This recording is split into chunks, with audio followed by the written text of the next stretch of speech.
Greetings there, fellow mountain folk. Rhadamant here. Thank you for tuning in to Laysara Summit Kingdom. Episode 4, Artisanal Growth. Okay, so we wanted to get the Lowlanders up. The Lowlanders are going to require incense. There's no way around that, because one of their requirements to hit level 3 is enlightenment. I can either do incense, I can do Yak Guardians, or I can do Summit Temple. Summit Temple is like the final thing that you do. It's a giant temple that you build on the summit of the mountain. So obviously I don't have the research level for that as well. So incense is going to be the easiest to meet for the Lowlanders. So I want to set up incense supply for shrines for the Lowlanders. That also means that the people making the incense are going to be monks. So it might behoove me to increase what I am offering to the monks. So with the game paused, I'm going to nuke this outer wall here in hopes to expand the inner area that the monks live in, so that there's more monks living inside of the monastery area to keep them happier, because they like to live inside walled sections. Because I can just expand the walls out like that, and then run an interior road here.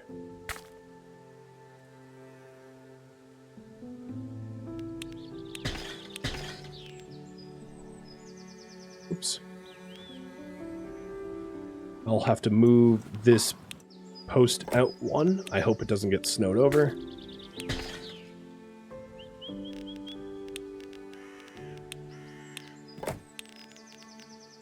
And there.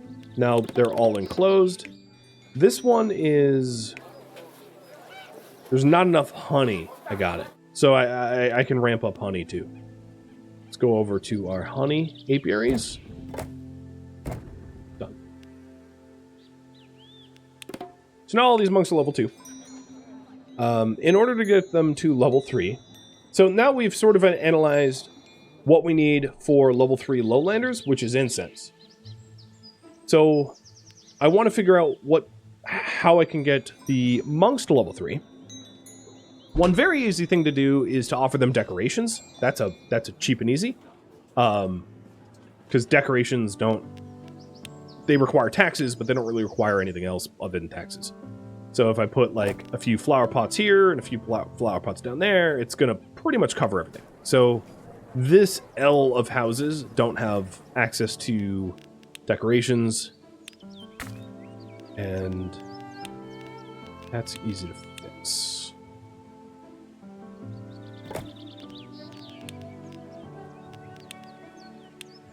Done. So now all the monk dorms now have decoration needs met. Pretty straightforward. The remainder of their needs, 2 of them need to be enlightenment. I could do gongs, but gongs only offer 1. Mandala offers 2, and mandala is a lot cheaper than incense, so mandalas make sense.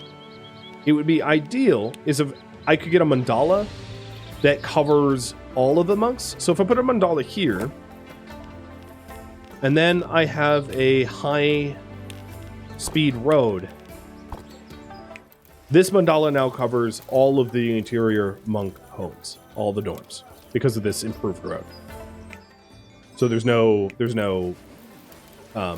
dead spots now.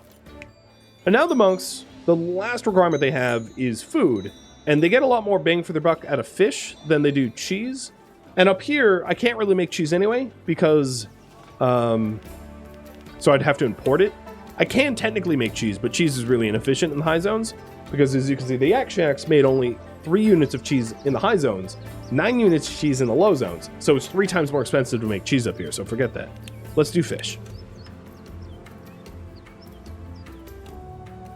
So if I put a fish shack here, this fish shack is too far away from the food mart. So what I want to do is I want to move my taxes. This still covers everyone. Good. And then I'll put a regular quality road here. I actually can get rid of this road entirely. And now, oh, no, not in range yet. So let's have a slightly higher quality road. And now it's in range, I think. Yep, now it's in range. Good. So now this food mart has enough fish, and all of the monks can hit level 3.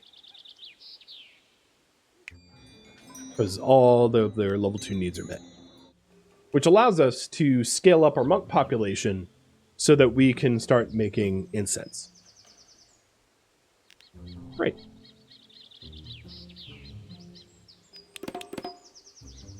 So, let's talk about incense then. Incense production.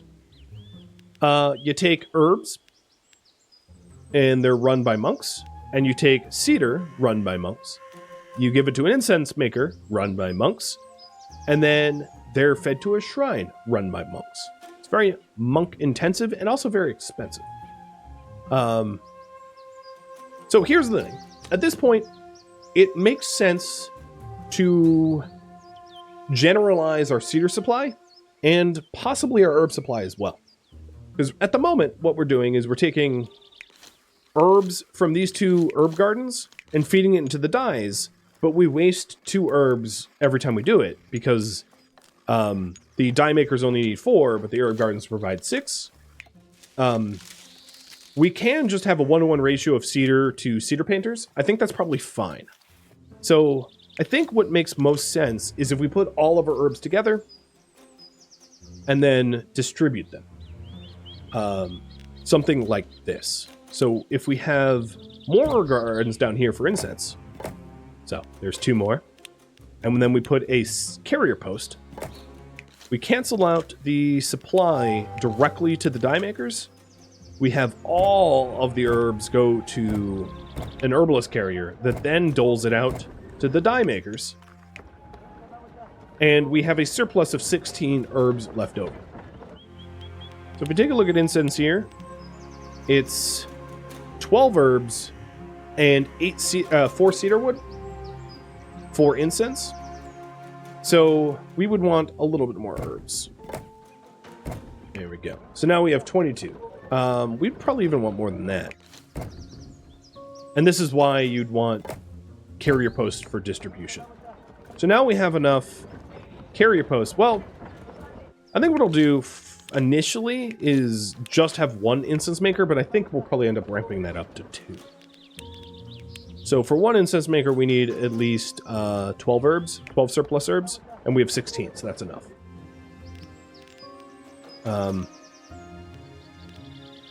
Let's go ahead and get a...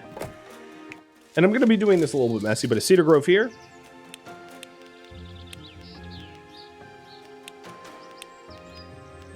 For an incense maker. So now this incense maker can be fed the cedar grove and the herbs to make incense. So it's making 12 incense. And this incense is going to be used in order to add the enlightenment needs for our lowlanders, so they can hit cast level 3 rather. And then probably supply them with fish or smoked meat. Smoked meat would get them to level 3, whereas fish would only get them 1. But fish is cheaper, and then we can supply them with like yak races. So yak races, fish, and incense. That gets them to level 3. Because what you really want to be doing is supplying the most efficient. So like fish, for instance, is 17 upkeep and 6 lowlanders for fish, for 7 fish. It's pretty efficient compared to like incense, which, you know, is a really intense resource chain. So that's why when you're scaling things up, it helps. Oops, wrong road. It helps to really go for the most efficient bang for your buck. So then this will connect to a carrier post. Like that.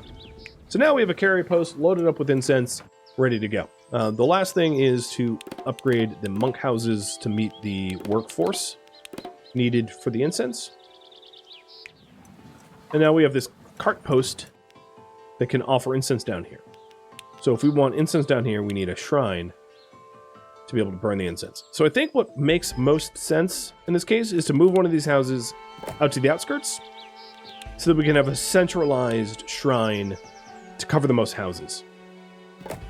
So that there's... fewer monks that have to work. So if we take a look at this map here, there's 3 houses that are not covered. So we'll add slightly higher quality roads.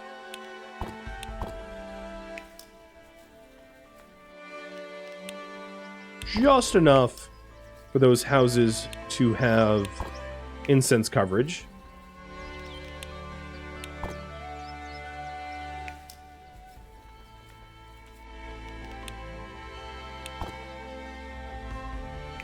There we go. So all the current houses now are covered by the same shrine. And then make sure that the incense is then carted down to the shrine. And voila! All the Lowlanders now have access to incense. Just like that. At this point, it is also worth mentioning the quality of the roads, these roads, reduce the amount of carriers needed. So for instance, this utensils hauler has 13 artisans hauling around utensils along this orange path, where they make one stop here and one stop here. And if I improved the quality of these roads here, they would need to fewer haulers in order to haul that, because they'll move faster. Higher level roads cost a lot more taxes, so what you have to do is the sort of math of, if there's a lot of groups of haulers hauling, maybe an improved road makes more sense. But if there's just one group of haulers using a single road, paying the haulers makes more sense. So it's a balancing act. Additionally, at tier 3, I get access to the yak post.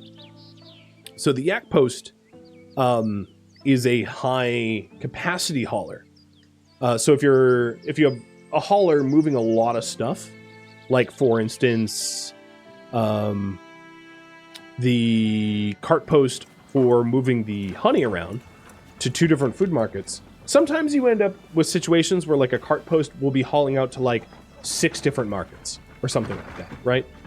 Like already we have some doubles, but we don't have like up to 6. Like this carrier post is cheap because it's a short run. But if you have a long and expensive run, the yak post is pretty efficient workforce to ratio, because it has twice as many monks working at it, but it can haul 3 times more. So they're the most efficient for long distance transportation. So once you really are moving a lot of things long distance, employing yak posts makes sense. There's also a cheaper way to get yaks. It's also worth mentioning. So these yak pastures are relatively expensive, but what you can do is eventually scale up to taking the hay grown in barley fields. So all of these barley fields have hay that isn't going anywhere. So once you consolidate all of your breweries and farms, you can collect all that hay and send all that hay over to hay dryers to make animal fodder, and then send that animal fodder to a compact yak breeder. So these compact yak breeders takes 4 fodder to produce 14 yaks at 16 upkeep. So it's almost 2 gold per yak. Whereas these pastures are like 17 gold for 5 yaks. And they take up a lot more room. So that's another thing to think about, is like, once you're scaling up and you have all this like wasted hay, you might want to turn it into fodder. All right. So we've got the incense for our lovely lowlanders. Let's go ahead and get some fish. That should be pretty easy to do. I don't know how far the run is to the, ooh, an avalanche. I love looking at avalanches. It's also very useful to visualize where the snow falls, so you know where it's dangerous. Because it's not... The one thing I kind of wish the game would offer is if you, like, moused over the snow cap, if it actually showed you where the danger would be. So this snow kind of, like, ran the course of the river after spilling halfway out on this mesa.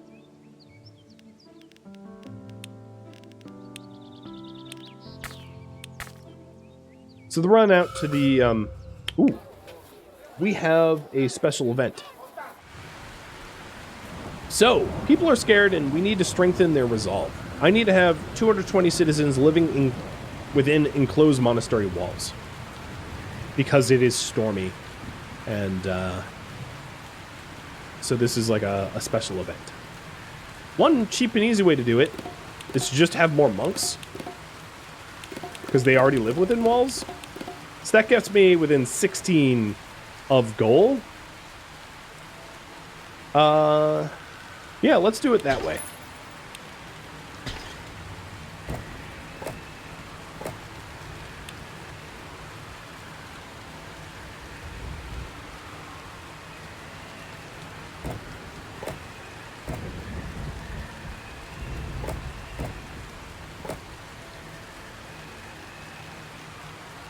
So I'm just redesigning things so that I can have a slightly larger monk district to make sure that they have... we have everyone that we need within the walls.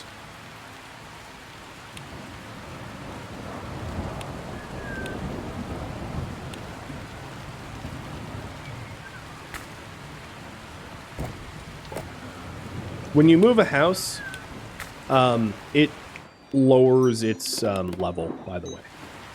I figure it's worth mentioning. So you can't just like move houses around without consequences. It will lower the level. So, what am I missing here? If I wanted these to be level 3, they need access to decorations. And I think they're too far away from the mandala. Yeah, this one is too far away from the mandala. So that's an easy fix. We just have one nicer road there. Nope, that's not quite enough.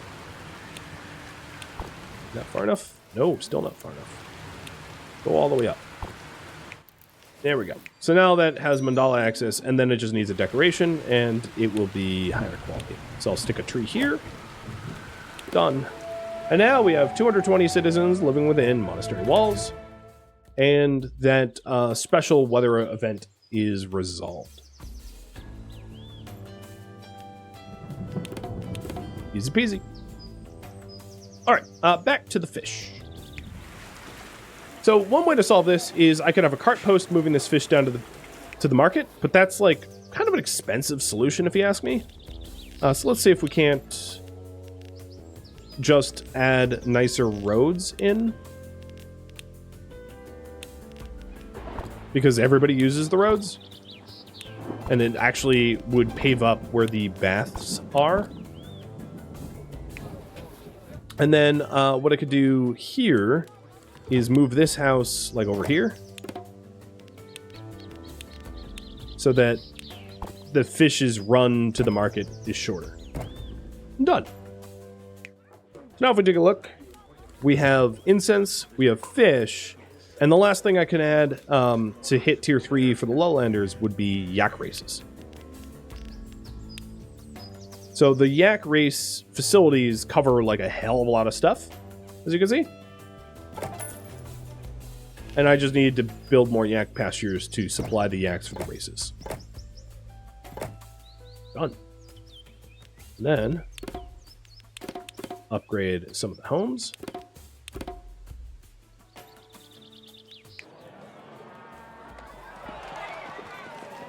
All right. So we're in a really good position now. Where we have, okay, so this monastery here lost access to something. Fish? Yeah, we don't have enough fish.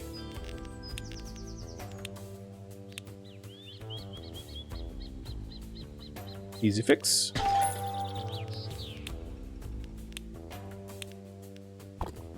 Oops, that was the wrong kind of road.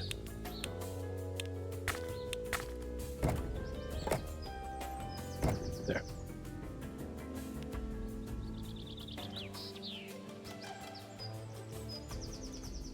So we have monasteries that are already level 3. We have plenty of spare monks.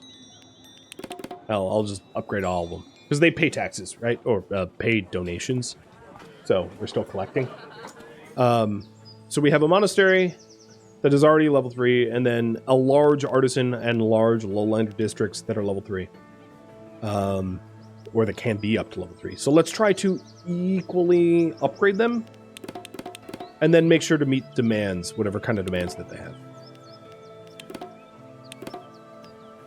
And there we go. We hit the objective. Awesome. And there was no shortages doing that, which was cool. Beautiful. Our city is now ready to welcome artisans. But we have plenty of them living here already. Ha! You just wait.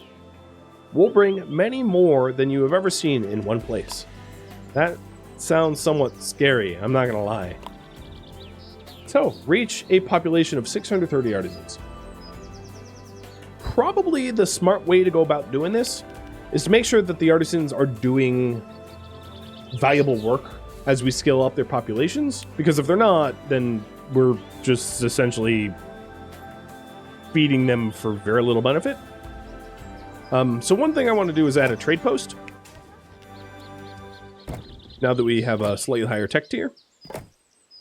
And this trade post allows us to export utensils. Butter tea and ornamented cedar. I am not currently producing ornamented cedar. Ornamented cedar is not the painted cedar that a monastery makes. It's a little bit beyond my tech tier. It's at level 8 tech tier. I'm at level 3, so we can't export that, which would be a pretty good bang for your buck. At 80 a price. But we can start exporting utensils if we run into money woes. So one of the things that we can consider doing is to add another copper mine and to have our artisans produce utensils with the intention of exporting those utensils if we need more artisans, but we don't have valuable work for them to do. I think it would also make sense to consider working towards artisan tier 4, because at some point the physical proximity to our food and taxes and bathhouse will be limited, and unless I want to have to build another artisan district, it makes sense to allow our to set up a scenario where artisans can live in tier 4 housing, which is the max level housing. So if you take a look, 4 of their needs need to be met through prosperity. So I can start producing butter lamps, but I'm also going to need to produce either ornaments, perfumes, or tapestries to be able to supply them the prosperity in order to hit tier 4. Which also means that I need to have, if we take a look back at that, these all require research level 4. So I can very quickly get my research up to level 4 by just building an academy. Which I'm going to do. So I had a bunch of unemployed monks, and these monks are now, the unemployed ones are going to work in the academy. The academy doesn't need to be supplied with anything, and that brings my research level up to 4. The only issue, I'm going to move this actually to where there isn't an avalanche zone. There we go. I'll put the academy here so it doesn't get snowed over, because there's an avalanche risk right above there. So there we go. Now we have research level 4. Perfect. So take a look at the artisans again. And I could either... I think what might make sense is to supply them cheese, supply them a mandala, and supply them butter lamps, and supply them either ornaments or perfumes. And that would allow them to hit level 4. So that's the plan.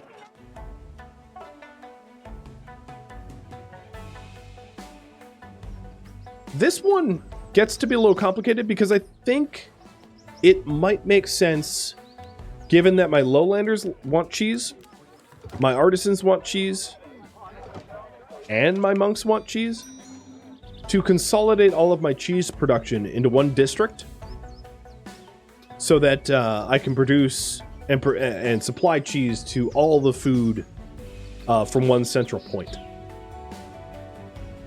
Right? Because everyone wants cheese, and I shouldn't be making it like multiple different spots. So that's just a lot of wasted effort.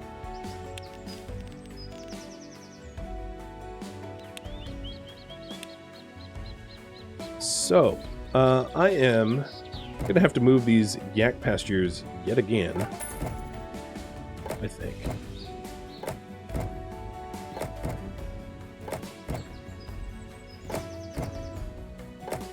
The compact yak breeders starting to look a little attractive to me, just because of how many times I've had to move these things.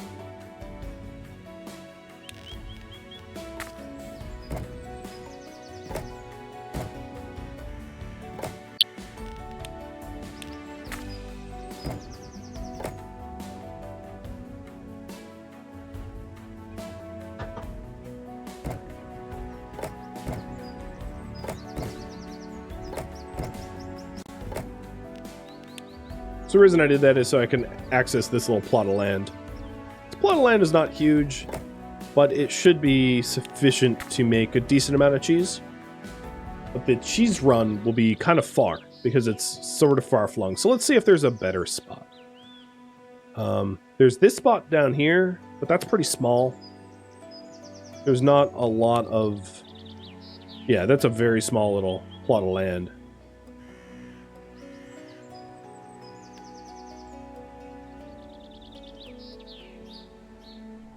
Go to the overview map. The other thing that I could do is to run shafts down from the Monk District down here to gain access to this much larger spot, connecting it to this road. That would be a lot of shafts to run. And then there's this road as well. The unknown is how this snow here falls.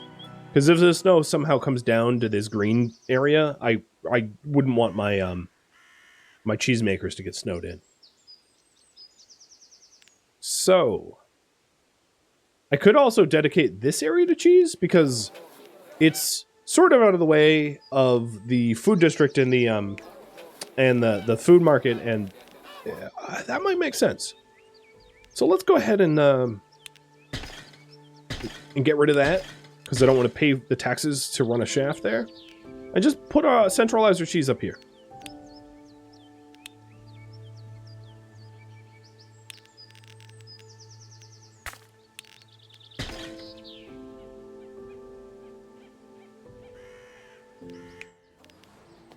So, keeping the game paused, I'm going to have a road going out like that. And what I want to do is to have yak shacks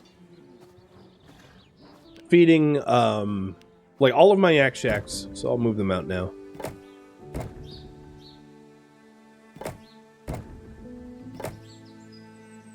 And I'm going to cut their supplies, their supply runs. So we have a bunch of yak shacks now. And they're going to want... So they're producing milk and a little bit of wool. It might be worth collecting that wool at some point for textiles. And then we have the actual cheesemakers. And I'm going to stop supply there as well. There might be some... As I'm no longer supplying cheese to anyone, there might be some immediate ramifications of this, of like certain houses not getting the...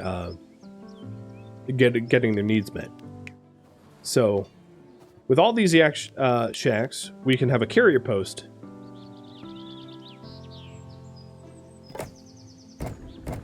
So all of the yak shacks move their milk to one carrier post, which then moves all of the milk out to the cheesemakers.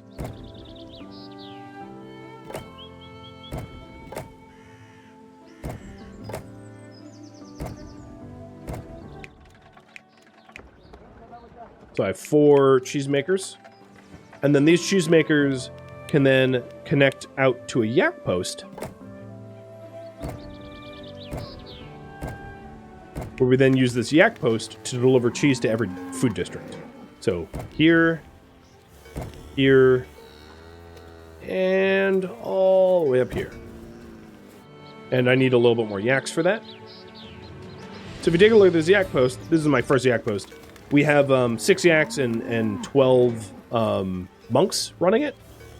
But that's pretty efficient compared to like the cart post over here, for instance, which is 6 artisans and then 14 extra artisans, right? It scales up a lot higher because there's a lot more people that need to be hauling the goods, because yaks can carry a heck of a lot more. So if I'm paused right now, you can see that I'm meeting the... And one of the other beautiful things about this is it perfectly balances demand. So the demands for the artisans and the lowlanders is 9 cheese apiece. And then for the monks, it's 6 cheese, and they just deliver whatever they need, right? So the monks consume 5.7, they deliver 6. And in this case, it's actually... I'm using exactly as much as I am producing. So if I wanted more, I would have to scale up. I do have a little bit of leftover milk, however. So what I could do in this case is I want to leave room for extra yak shacks, but I can add another cheesemaker. So now I have a surplus of 3. So I have a little bit more room to scale up. Ooh, we got buried in snow. So 2 of these buildings here, the Cedar Grove and the Cart Post, got hit by the avalanche. So in order to unbury them, if I go to the avalanche protection, I am going to temporarily have to have a Mr. Plow. And yes, I immediately think of Simpsons, and I'm sure you do too. So the Mr. Plow digs out the buried workplaces so that it can start working again.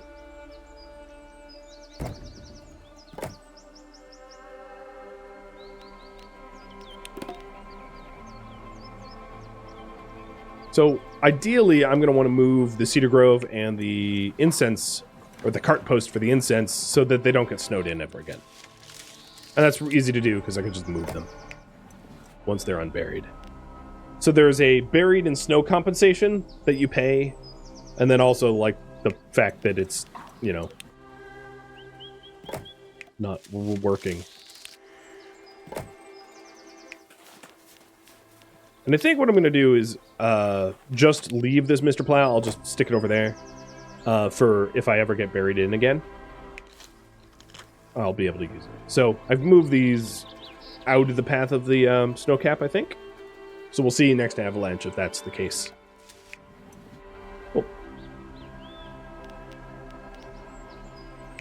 So there's a little symbol here, which is that this cheesemaker, the last one I built, is not receiving enough milk. But it doesn't really matter because I already have enough surplus. Although, I have less surplus than I had before because I added some additional lowlanders to work as snowplowers. And they now need more food. And you can also prioritize who gets cheese first. So if I want cheese to the monks first or cheese to the lowlanders first, you can arrange that through the priority menu there. And my revenue is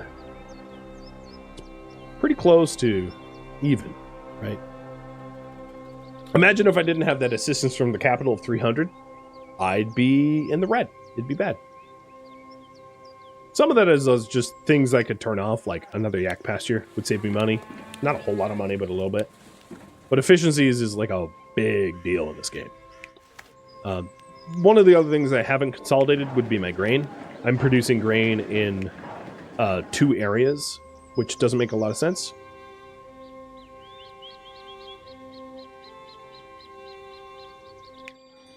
And then I think oh no, these monks don't like grain. Okay. All right, back to the artisans. So now they have cheese. Good. We did say giving them access to a mandala would be the cheapest way to do spirituality here. So I would like to stick the mandala somewhere very central so that I don't need to build multiples of them. So I think if I put a mandala here-ish, where these two houses are, it would be a good spot. So I'm going to destroy these houses. Sorry, eminent domain. I know. Move this tree. And this mandala doesn't cover everything, but it's pretty close. And then the houses it doesn't cover down here, I can either relocate closer or have slightly higher quality roads to give them access to it. And there goes my profit margins. But yeah, they're now covered by the mandala.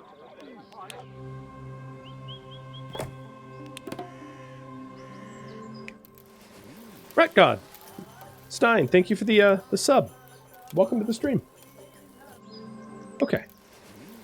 So with the mandala covered, what we have left is 4 units of prosperity to provide. And I am going to do it through perfumes and butter lamps, probably, and not ornaments. And I'll explain why. So perfumes is cedar groves, herbalists to an incense maker. I already have incense, right? I have incense right here. So, have that covered. And then the incense given to a perfumery fed by a beekeeper. I already have a beekeeper. And rock crystal mine. I already have a rock crystal mine, right? I already have everything that perfume needs. So it's very easy to put that all together. So let's add... Ooh, it's snowing. So the... Oops, didn't mean to click that. The commodity supplier is right here. So I'm going to put the perfumery somewhere around there that can supply it.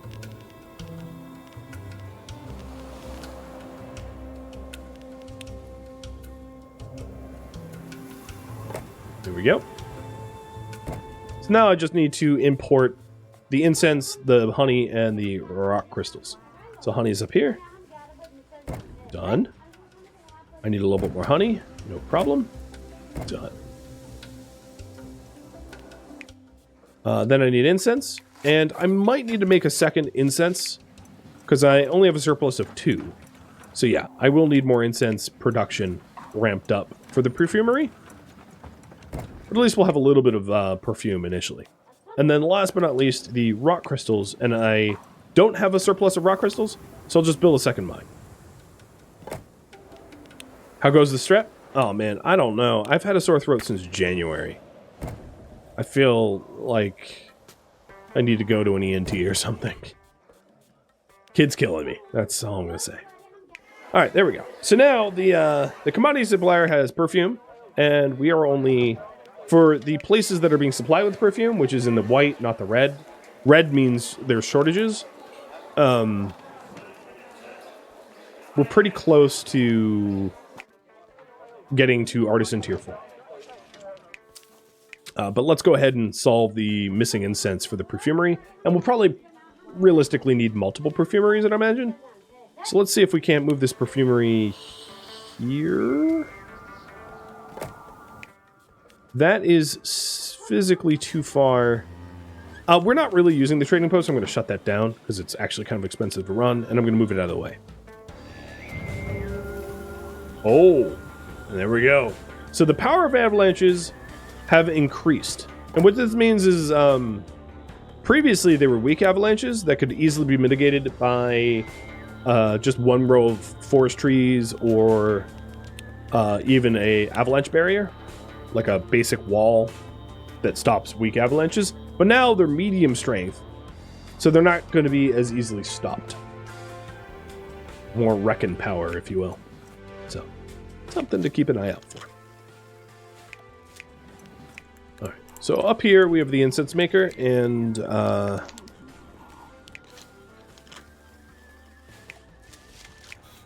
in order to ramp up additional incense, I'm going to move this down here. There's a second incense maker, and I know that I'm running in the black at the moment, or in the red at the moment. It's not a problem.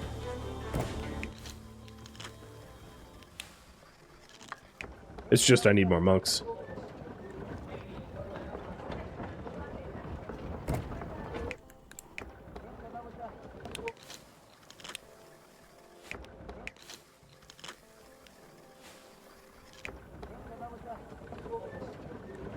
Okay, I need one more of these. There we go. So now we have all of the herbs needed for the incense. And then this cedar grove, all that we need for this is a carrier post to split the cedar between the two incense makers. Incense maker 1 and incense maker 2. And now we have effectively doubled the amount of incense that we're making from 12 to 24. So let's solve the revenue deficit issue, which is a result of our monks having too few monks. Thank you for tuning in to Laysara Summit Kingdom, which originally streamed live on Twitch May 3rd and May 4th. If you have any feedback or questions for me, let me know in the comments below. If you would like to catch a live stream of mine, Rhadamant.com has my stream schedule and countdown timers to upcoming streams, as well as a link to Twitch. If you would like to join my Discord, a link can be found in the description of this video as well. Thank you so very much for watching, and a special thank you to my Patreon patrons, Twitch subscribers, and viewers like you that support the channel and made it all the way to the credits. Thank you so very much. Hope to catch you next episode or an upcoming stream. Farewell, my fellow Laysarans.